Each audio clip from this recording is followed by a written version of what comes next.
I will explain you how to record a video by using the whiteboarding software. Here we have a screen recorder option where we have two options. One is the full screen recorder and the other one is the area screen recorder. I can select the full screen recording mode and you will be getting a tab like this. Click on the red button and it asks for a saving option. We can save it in a desktop and I can give a particular name. Once the recording mode starts, the blue button blinks and we can keep it silent. And now from this moment whatever we are going to work on this screen, it will be getting recorded along with the voice.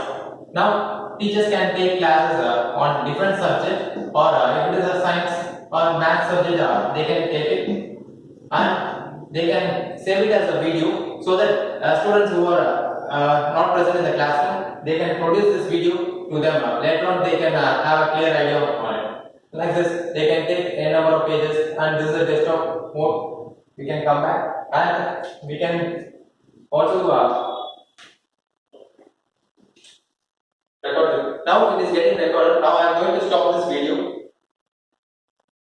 and the video is saved in my desktop. I am going to play the present video which is recorded. Once the recording will start, the blue button plays and we can keep it silent. And from this moment, whatever we are going to work on this screen, it will be getting recorded along with the voice.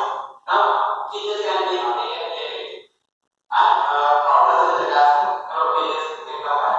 Like this, also teachers can record the complete classroom and save it as a video.